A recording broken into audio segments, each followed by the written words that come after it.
इसमें question AC circuits के question हम लोग यहाँ पे देखते हैं। तो एक मैं सिंपल से क्वेश्चन पहले लेता हूँ, उसके बाद हम लोग टॉप पे भी जाएंगे। ठीक है, तो ये एक क्वेश्चन है, आप ध्यान से देखिए क्या क्वेश्चन होगा, बहुत ईजी क्वेश्चन है। The impedance of a circuit consist of 3 ohm resistance and 4 ohm reactance. ठीक है, 3 ohm resistance and 4 ohm reactance. The power factor of the circuit is, ठीक। तो ये जो सर्किट है सिंपली आपको पता है कि ये सर्किट क्या है, आरएल सर्किट। क्या है ये? RL circuit. तो आरएल सर्किट में पावर का क्या फॉर्मूला होता है? चलिए मैं आपको पहले एक चीज़ बता देता हूँ कि देखिए, जब हम लोग सिंगल कंपोनेंट्स एसी में कनेक्ट करते हैं तो उनके पावर आपको याद हो जाने चाहिए, बहुत ईजी है उनके पावर। ठीक है, क्या है भाई, जब प्योर रजिस्टिव होता है तो क्या हो जाता है, वहाँ पे एंगल फाई आपका 0 हो जाता है, तो कॉस 0 क्या हो जाता है, कॉस 0 क्या हो जाता है, 1 हो जाता है। तो वहाँ पे आपको जो मिलेगा पावर फैक्टर 1 मिलता है। और सिंगल एल लगा हुआ है और सिंगल सी लगा हुआ है तो पावर क्या मिलेगा, पावर फैक्टर क्या मिलेगा, 0 मिलेगा। लेकिन जब कॉम्बिनेशन की बात आती है, आर एल आर सी या एल सी आर, ये कॉम्बिनेशन अगर आते हैं तो हमारे पास एक ही फॉर्मूला है पावर फैक्टर का, वो होता है power factor cos phi is equal to R by Z. ठीक है, सिंपली जेड क्या है, इंपीडेंस है। तो अगर ये आर एल सर्किट है तो इसका इंपीडेंस क्या होगा, R square plus XL square. बस अब यहाँ पे आपको वैल्यू को पुट करना है और सॉल्व कर देना है। ठीक है, आर की वैल्यू कितना बोल रहा है, 3 ओम, और यहाँ 3 square plus XL, XL is 4 square. तो 3 अपॉन अंडर रूट ऑफ क्या हो जाएगा, 9 प्लस 16, 9 प्लस 16 मीन्स 25। तो 3 अपॉन अंडर रूट 25 मीन्स क्या हो गया, 5 हो गया। तो cos phi is equal to क्या आ जाएगा, 3 upon 5 means 0.6। This is the answer, option B is correct. जो नेक्स्ट क्वेश्चन आपको दिख रहा है स्टूडेंट, वो भी बहुत ईजी क्वेश्चन है, देखिए कैसा है। An E M F is equal to 4 cos 1000 t volt is applied to an L R circuit, means R L L R of inductance 3 milli ampere milli henry and resistance 4 ohm. ठीक, the amplitude of the current in the circuit is, ठीक है, हमको current का amplitude चाहिए। अगर हम amplitude की बात करते हैं, ठीक है, तो एम्पलीट्यूड क्या होता है, amplitude means peak value. Amplitude means what, peak value. Amplitude means क्या होता है, पीक वैल्यू ऑफ करंट। और पीक वैल्यू ऑफ करंट क्या होगा आपका, आई नॉट होगा। तो अगर मुझे आई नॉट चाहिए तो सिंपल सामने फॉर्मूला देखा हुआ है, ई नॉट बाय जेड। ओके, अब अगर हम इस इक्वेशन को कंपेयर करते हैं अपने स्टैंडर्ड इक्वेशन से, तो यहाँ से हमको कुछ चीज़ें आपको पता चलेंगी कि इस इक्वेशन में ई नॉट की वैल्यू क्या है, 4, ओमेगा की वैल्यू क्या है, 1000। ठीक है, कंपेयर कर लीजिए आप स्टैंडर्ड इक्वेशन से। तो अब हमको ई नॉट तो मिल गया है, 4 है, बट जेड क्या है, जेड का फॉर्मूला आपको पता है, under root of R square plus XL square, क्योंकि ये एल आर सर्किट है। ठीक है, तो हमको एक्सएल भी चाहिए। अब what is XL, XL is equal to होगा ओमेगा इंटू एल। ठीक है, ओमेगा तो आपको पता चल चुका है कितना है भाई, 1000, और एल की वैल्यू कितनी बोला, 3 मिली हेनरी। तो 3 इंटू 10⁻⁻3। ओके, ये 10⁻+3, ये 10⁻⁻3 एक दूसरे के साथ में कैंसिल हो जाएंगे, तो आपको क्या मिलेगा, 3। एक्सएल की वैल्यू क्या मिल गई, 3 ओम। ओके, इतना क्लियर है। अब आप सिंपली यहाँ पे निकाल सकते हैं, या तो जेड आप इंडिविजुअल यहाँ डायरेक्ट कर सकते हैं, बहुत easy question. 4 divide by Z under root of R square, R कितना बोला हुआ है क्वेश्चन में, रेजिस्टेंस आपको बोला हुआ है 4, 4 का स्क्वायर प्लस 3, 3 का स्क्वायर, तो is equal to 4 divide by, again ये क्या हो जाएगा, 16 और 9 मीन्स 25। इसका मतलब ये आ जाएगा 4/5। अब इसको अगर सॉल्व करेंगे तो आई नॉट कितना आ जाएगा, 0.8 एम्पियर। तो ऑप्शन डी इज करेक्ट। अच्छा, इस क्वेश्चन में देखिए आपको एक सर्किट गिवन है, तो ये क्वेश्चन हम लोग पहले रीड कर लेते हैं, उसके बाद देखते हैं कि इसमें क्या पूछा है, और उसके बाद हम इसको सॉल्व करेंगे। ठीक है, in the given circuit the AC source has omega is equal to 100 radian, मतलब इस सर्किट में जो एंगुलर फ्रीक्वेंसी है वो कितनी, 100 रेडियन पर सेकंड की।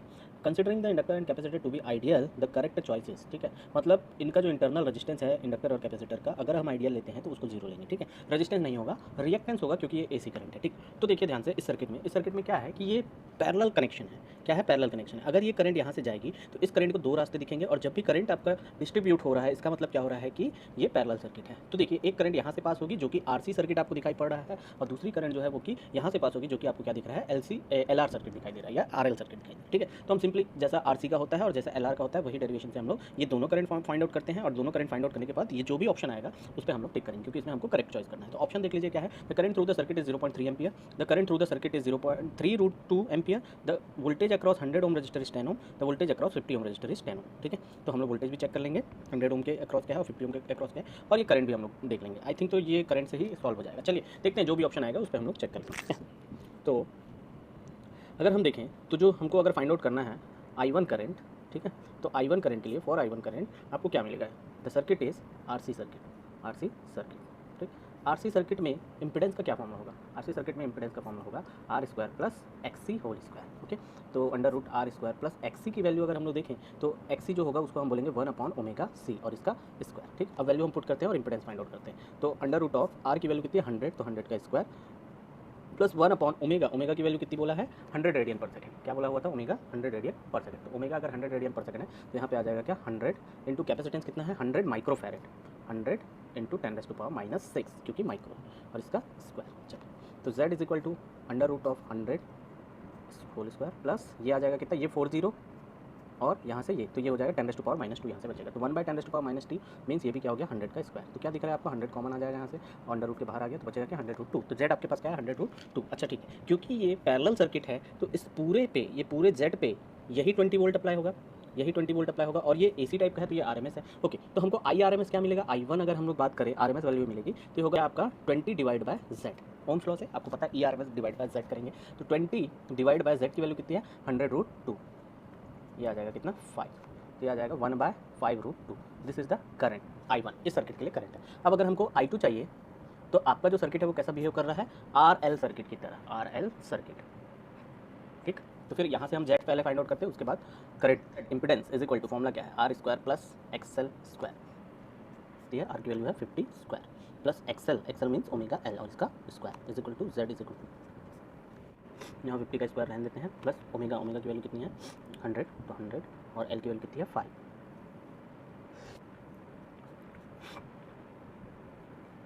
L की वैल्यू 0.5 है, सॉरी 0.5, तो ये भी क्या आ जाएगा 50 स्क्वायर, तो 50 कॉमन आ गया, अंडर रूट से बाहर आ गया और 50√2Z। यहाँ पे I2 क्या मिलेगा आपको, I2 मिलेगा 20/Z, ZL RL का, तो 20 ये क्या आ जाएगा 50√2। अब यहाँ से क्या आ जाएगी वैल्यू आपकी 2/5√2। इतना क्लियर है? ओके, तो फिर आपको पता है कि अगर पैरेलल सर्किट में करंट जब जाती है तो जो मेन करंट है वो क्या होगी, मेन करंट ही आपकी डिस्ट्रीब्यूट होती है। तो आपको मेन करंट अभी क्या मिलने वाली है, मेन करंट देखिए ये सर्किट है, पैरेलल सर्किट है, मेन करंट क्या मिलेगा, सिंपली ये समीशन होगा इन दोनों करंट का। तो अगर इन दोनों करंट को हम सम कर देते हैं तो फिर क्या होगा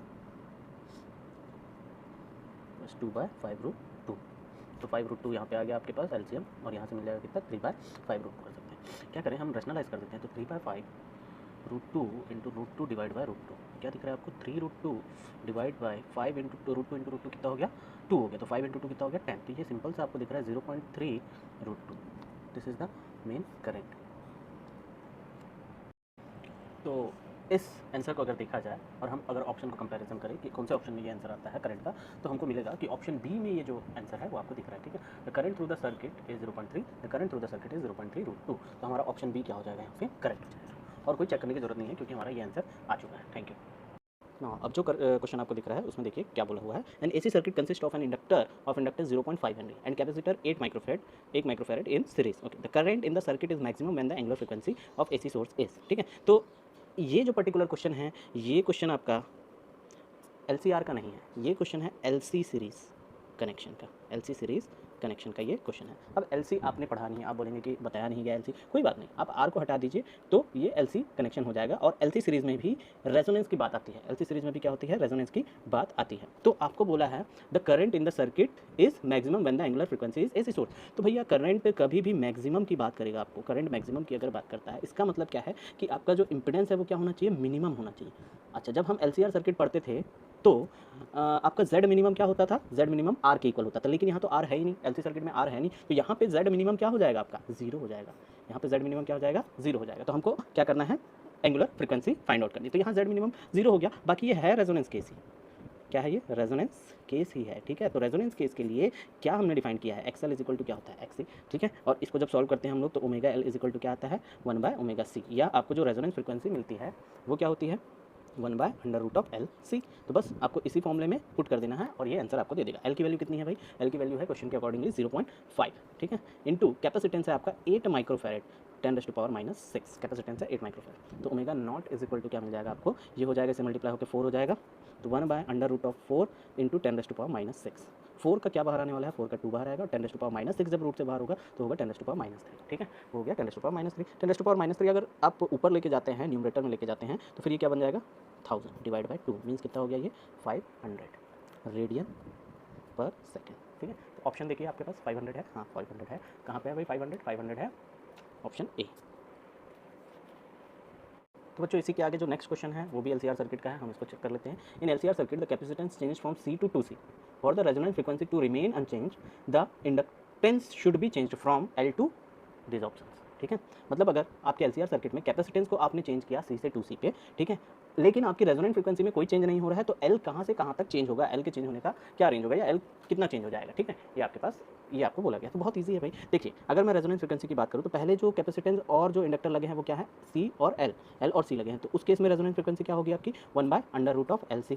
अब जो न्यू रेजोनेंस फ्रीक्वेंसी है, ठीक है, अगर हम लोग बात करें न्यू रेजोनेंस फ्रीक्वेंसी की, तो न्यू रेजोनेंस फ्रीक्वेंसी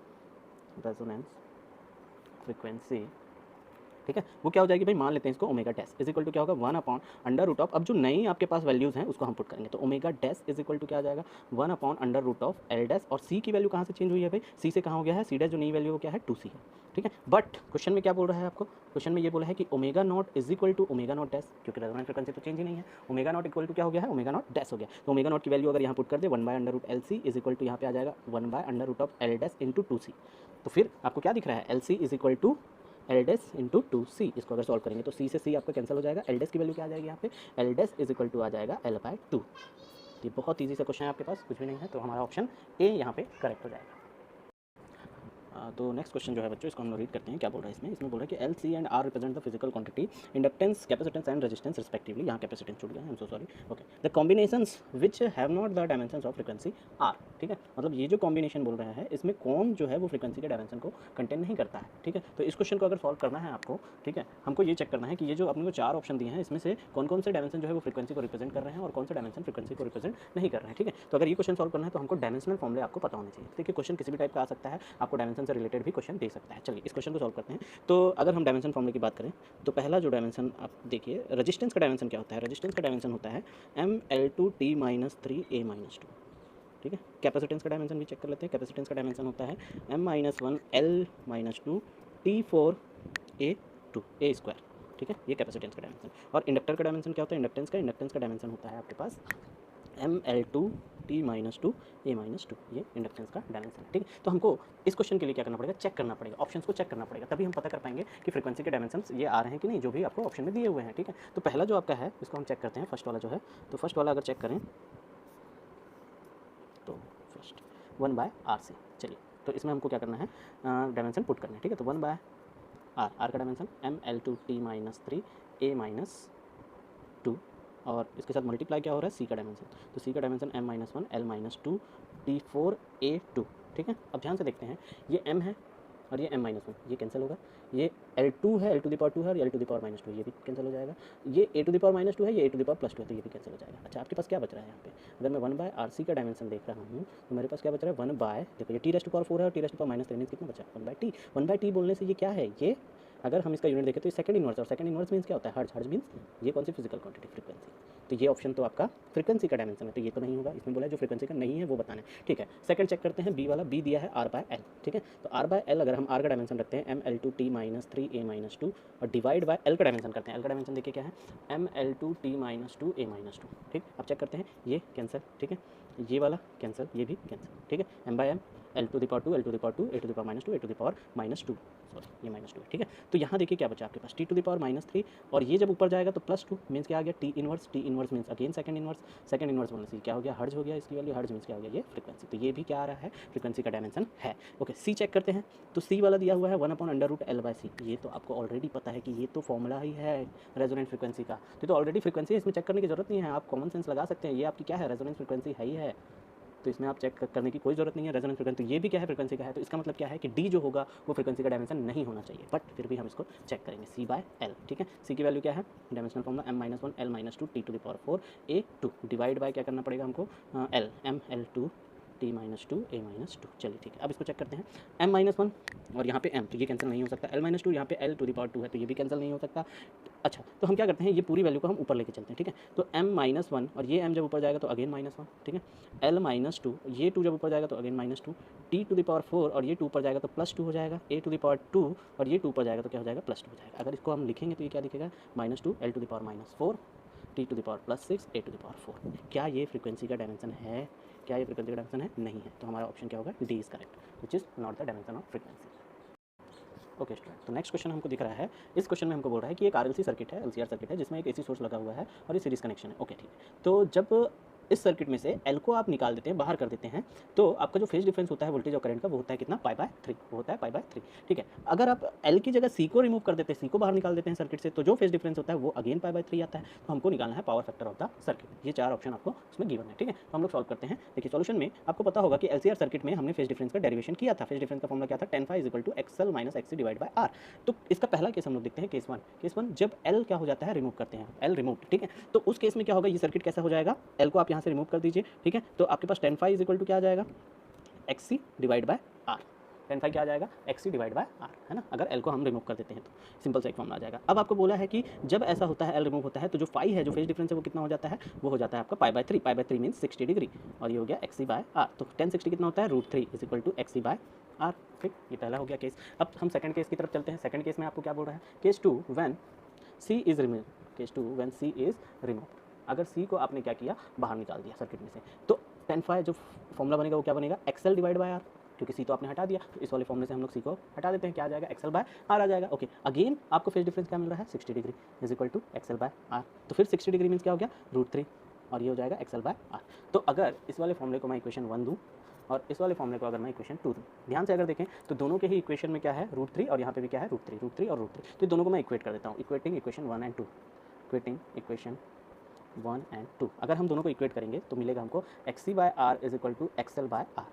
तो ये क्या हो गया, X इज इक्वल टू क्या हो गया, XL, मतलब क्या दिख रहा है आपको कि ये सर्किट कैसा है, ये RLC जो सर्किट है वो रेजोनेंस में है, किसमें है, रेजोनेंस, और रेजोनेंस में जो होता है वो क्या होता है कि जो सर्किट आपका फॉर्म होता है वो क्या हो जाता है, प्योर रेजिस्टिव सर्किट, जो सर्किट आपका फॉर्म हो जाता है वो कैसा हो जाता है, प्योर रेजिस्टिव सर्किट। क्यों, क्योंकि रेजोनेंस में तो आपका Z क्या मिलता है, आपको एक रेजिस्टेंस मिलता है, कैपिटल R की वैल्यू आ जाती है, तो जो आपका सर्किट फॉर्म होता है वो क्या हो जाता है, प्योर रेजिस्टिव सर्किट। अगर ये प्योर रेजिस्टिव सर्किट है तो प्योर रेजिस्टिव सर्किट का जो फेज डिफरेंस होता है वो आपको पता है कितना होता है, 0 डिग्री, प्योर रेजिस्टिव सर्किट का फेज डिफरेंस क्या होता है, 0 डिग्री। पावर फैक्टर क्या होता है, power factor cos phi is equal to cos 0 degree is equal to 1, तो इस क्वेश्चन का आंसर क्या आ जाएगा, 1, तो ऑप्शन सी इज करेक्ट।